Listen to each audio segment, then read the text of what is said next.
కాకినాడ జిల్లా తుని నియోజకవర్గం RTC complex ఆవరణలో వెలసిన శ్రీ వెంకటేశ్వర స్వామి వారి ఆలయమునకు ముక్కోటి ఏకాదశి సందర్భంగా భక్తులు తెల్లవారుజాము నుంచి శ్రీ స్వామి అమ్మవారులను దర్శించుకున్నారు.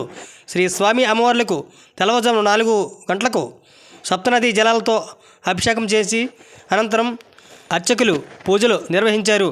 ఆలయ కమిటీ అధ్యక్షులు చేపల వెంకటరమణ మాట్లాడుతూ ఈ ఆలయంలో ప్రతి శనివారము నిత్యాన్నదానము జరుగుతున్నదని, భక్తులు అధిక సంఖ్యలో వచ్చి దర్శించి స్వామివారి కృపకు పాత్రులు కాగలరని అన్నారు.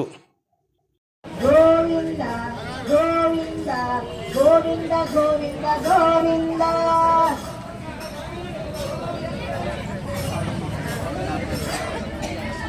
అదివో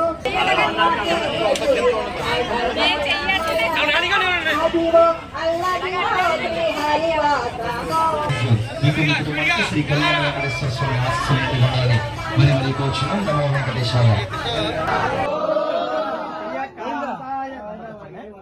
కాంతాయ కళ్యాణ వేదనాం శ్రీ వెంకట నివాసాయ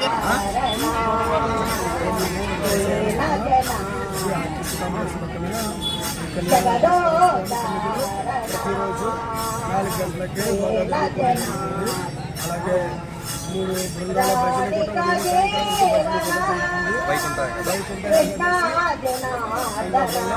ఈరోజు అన్నదానం ఏకాదశి సందర్భంగా 2 అన్నదానం జరుగుతుంది.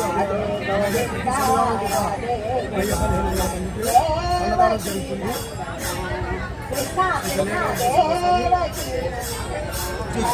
కళ్యాణ వెంకటేశ్వర స్వామి తుని ఆర్టీసీ కాంప్లెక్స్ లోక కళ్యాణార్థం ప్రజలందరూ బాగుండాలని ఏడాది పొడుగునా కూడా ఇక్కడ ఉత్సవాలు చేస్తూ ఉంటామండి. అదేవిధంగా శనివారం స్వామివారికి శనివారం గోదాదేవి అమ్మవారికి ఉత్సవాలు ఈ మాసం అంతా కూడా నిర్వహిస్తున్నాం. వైకుంఠ ఏకాదశి కావాలని ఈరోజు అమ్మవారు ప్రధానంగా స్వామి అమ్మవారు ఉత్తర దర్శించారు.